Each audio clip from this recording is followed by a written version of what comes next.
Epílogo. Em que ponto da evolução nos encontramos? Segundo a ideia falsíssima de que não é possível reformar sua própria natureza, o homem se acha dispensado de empregar esforços para se corrigir dos defeitos, em que de boa vontade se compraz, ou que exigiria muita perseverança para serem extirpados. Hahnemann. Paris, 1863. Item 10, capítulo 9. Trecho do livro O Evangelho segundo o Espiritismo. O Espiritismo é a resposta do alto em favor da humanidade desnorteada. Esclarece de onde viemos, para onde vamos e o que fazemos quando na vida terrestre. Sem dúvida, doutrina espírita é o facho de luz que faltava aos raciocínios do homem materialista. Contudo, a sua clareza mediana, para inúmeros adeptos, não ultrapassa a condição de princípios universais com pouca utilidade, no encontro das respostas a tais questões, quando focadas no terreno da individualidade. O que significa no imo da alma de cada uma dessas indagações anteriormente mencionadas. Pergunte a um aprendiz espírita de larga vivência doutrinária se tem noções claras sobre a origem de sua reencarnação. Indague-se de outro se conhece os objetivos essenciais de suas metas reencarnatórias, ou ainda consulte-se sobre o que esperam para depois do trespasse carnal. Quase sempre ouviremos respostas evasivas, próprias da infância espiritual, que ainda assinala nossa caminhada rumo à maturidade. De onde viemos, para onde vamos, e a razão da vida no corpo, quase sempre são apenas informações sem aprofundamento. Nem sempre conhecer os fundamentos filosóficos significa conscientização. Temos noções pessoais da espiritualidade. Compete-nos agora construir o caminho pessoal de espiritualização. Proceder à aquisição das vivências singulares, únicas e incomparáveis, estritamente individuais, a que somos chamados na linha do crescimento e da ascensão. Conhecemos as bases filosóficas. Falta-nos saber filosofar, aprender a pensar. Tornarmos-nos agentes transformadores de nossa história. Isso é educação. Discípulos sem conta, tomados de ilusão e personalismo, acreditam serem depositários de virtude e grandeza, tão somente em razão de possuírem alguns chavões espíritas para todas as questões que tangenciam os problemas humanos. Utilizando-se de reencarnação, mediunidade e todo o conjunto de fundamentos filosóficos, postam-se como decifradores circunstanciais de enigmas da vida alheia. Entretanto, nem para si mesmos possuem suficiente esclarecimento na edificação da paz interior.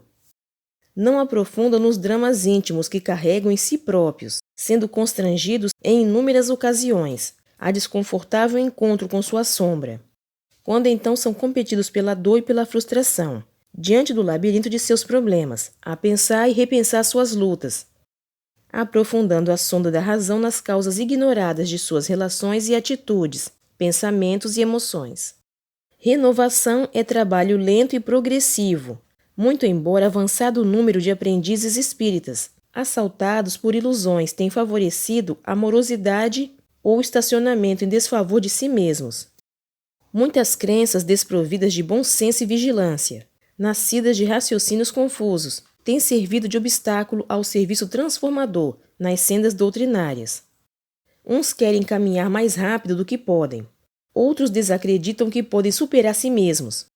Esses últimos, porém, os que deixaram de acreditar em si mesmos, são aqueles que Hahnemann situa em sua fala, seguindo a ideia falsíssima de que lhe não é possível reformar sua própria natureza. O homem se julga dispensado de empregar esforços para se corrigir dos defeitos, em que de boa vontade se compraz, ou que exigiria muita perseverança para serem extirpados. Crenças enfermiças têm tomado conta da vida mental de muitas criaturas, que se permitem acreditar não serem capazes de vencer-se. É assim que ouvimos com frequência algumas expressões de derrotismo que traduzem a desesperança de muitos corações, que em tese já decidiram por servir a dois senhores, conforme prédica evangélica. Frases como: estou cansado da vida, não posso mais caminhar, preciso de um tempo, não possuo qualidades suficientes para operar minha renovação. Quem sou eu para chegar a esse ponto de evolução? Não dou conta dessas propostas, são muito exigentes. E outras tantas falas semelhantes que desfilam nas passarelas do desculpismo. São os sinais evidentes daqueles que optaram ou estão prestes a optarem pelos caminhos largos da vida, renunciando à batalha pela conquista da porta estreita, das escolhas vitoriosas. De certo, a nenhum de nós será pedido mais do que pudermos dar. Todavia, muita acomodação e descuido tem acontecido nas fileiras educativas do Espiritismo, tão somente porque os discípulos não têm se armado de suficiente humildade para reconhecerem consigo mesmos a natureza e extensão de suas imperfeições. Muitos, apesar do conhecimento, têm preferido os leitos confortáveis da ilusão, acreditando-se melhores do que realmente são. Sob o fascínio do orgulho, sentem vergonha, medo de se exporem e profunda tristeza por verem-se abraços com mazelas, das quais gostariam de ter superado, mas que ainda muito lhes agrada. E é esse clima de profundo desconforto consciencial que a alma evolve. Premido pela tristeza das atitudes que já gostaria de se ver livre, é que nasce o impulso para a transformação e o progresso. Contudo, é aqui também que muitos têm se entregado e desistido ante os apelos quase irresistíveis da atração para a queda. Imprescindível elastecermos noções sobre o estágio em que nos encontramos para administrar com mais sabedoria e equilíbrio o conflito que se instala em nosso íntimo entre o que devemos fazer, o que queremos fazer e o que podemos fazer. Posições extremistas têm instaurado dores desnecessárias.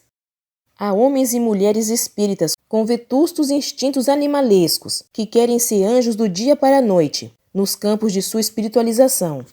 Outros, por sua vez, são detentores de larga soma de conquistas, entretanto julgam-se incapacitados, aprisionados a chavões negativistas, que os fazem sentirem-se vermes rastejantes nas fileiras da vida.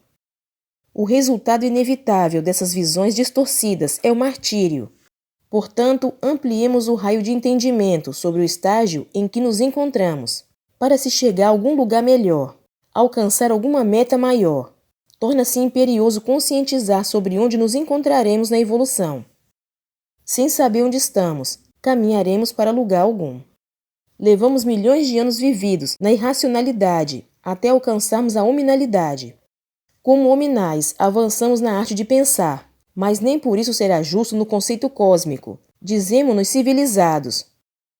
Conforme nos asseveram os nobres guias, não tereis verdadeiramente o direito de dizer-vos civilizados, senão quando de vossa sociedade houverdes banido os vícios que a desonram, e quando viverdes como irmãos, praticando a caridade cristã. Até então sereis apenas povos esclarecidos que hão percorrido a primeira fase da civilização. A esse respeito, o Sr. Allan Kardec interrogou a sabedoria dos imortais. Uma vez no período da humanidade, conserva o espírito traços do que era precedentemente, quer dizer, do estado em que se achava no período a que se poderia chamar ante-humano? Conforme a distância que medei entre os dois períodos e o progresso realizado, durante algumas gerações, pode ele conservar vestígios mais ou menos pronunciados do estado primitivo, porque nada se opera na natureza por brusca transição. Há sempre anéis que ligam as extremidades da cadeia dos seres e dos acontecimentos. Aqueles vestígios, porém, se apagam com o desenvolvimento do livre-arbítrio. Os primeiros progressos só muito lentamente se efetuam, porque ainda não têm a secundá-los à vontade. Vão em progressão mais rápida, à medida que o espírito adquire perfeita consciência de si mesmo. Imprescindível ao nosso aperfeiçoamento moral será saber em que estágio nos situamos, a fim de não tropeçarmos em velhas ilusões de grandeza. Em verdade, apenas iniciamos o serviço de autoaprimoramento. O trajeto das poucas conquistas que amealhamos foi realizado, preponderantemente, na horizontalidade dos valores cognitivos. Somente agora damos os primeiros passos para a verticalização, em direção às habilidades da consciência de si mesmo, no terreno dos sentimentos. Precisamos constatar que nada mais somos, por enquanto que criaturas que ensaiamos nossos primeiros passos para sair do primitivismo moral, rumo à humanização ou hominização integral. Apesar de já peregrinarmos há milênios no reino nominal, ainda não nos fizemos legítimos proprietários da herança paternal a nós confiada. Não será impróprio dizer que somos meio humanizados. Contudo, apesar dessa radiografia de nosso estágio evolutivo, existe muita vertigem provocada pelo orgulho, em razão de nossa pouca competência em nos autoavaliar. Dentre elas, como aquela que se pode assinalar como sendo acentuadamente prejudicial aos ideais de transformação interior. Vamos encontrar o desejo infantil, que acompanha a muitos, de tomarem de assalto a angelitude instantânea. Pois se mal deflagramos o labor de assumir a condição hominal, como agir como anjos? Entre a angelitude e a hominalidade existe a semeadura fértil da humanização. Carecemos primeiramente nos consolidarmos como seres humanizados e descortinar todas as conquistas próprias dessa etapa, para então, posteriormente, galgarmos novos patamares naturalmente. Desejando santificação, muitos aprendizes da revelação nova descuidam de pequenas lições educativas da ascensão passo a passo, vivendo uma reforma idealizada e não sentida. Como conceber almas educadas na mensagem da Boa Nova Espírita? Pois, algumas vezes, a criatura afeiçoada às lições doutrinárias não é capaz de utilizar com responsabilidade e correção um banheiro higiênico no próprio lar. O melhor e mais ajustado sentido para o trabalho interior de melhoria pode ser compreendido como a conquista da consciência de si, a aquisição do patrimônio da divindade que domina o imo de nós próprios, desde os primórdios da criação. Menos do que vencer as sombras interiores, o desafio da reforma espiritual requer a capacidade de criar o bem em nós pela fixação dos valores novos. Mais que evitar o mal, é necessário saber desenvolver habilidades eternas. Reforma íntima é o serviço gradativo da instauração das virtudes celestiais, a aquisição da consciência desse tesouro, o qual todos somos convocados a tomar posse perante a lei natural do progresso. O mal será transformado em bem, através de seus opostos. O medo será renovado, aprendendo a exercer coragem. A inveja será mutação pelo exercício da abnegação. A avareza será metamorfoseada, à medida em que nos habilitamos ao serviço do desprendimento. A irritação será convertida pela aquisição da serenidade. Evitemos conceber mudança interior, sob enfoque restrito de repressão. Medo contido pode ser trauma para o futuro. Inveja reprimida pode salientar-se como frustração somatizada. Avareza apenas dominada pode caminhar para o desânimo. Irritação somente controlada pode caminhar para a raiva. Contenção é disciplina. Aquisição de novas qualidades é educação. Disciplinar é meio, educação é a grande meta. Estamos aprendendo a descobrir nossas sombras. Essa é uma etapa do processo. Convém-nos, portanto, laborar pela outra etapa, não menos importante, a de aprender a fazer a luz e construir a harmonia interior. Eis um bom motivo para nos livrarmos do martírio. Continua no próximo vídeo. Obrigada pela sua companhia. Fique com Deus e até o próximo vídeo.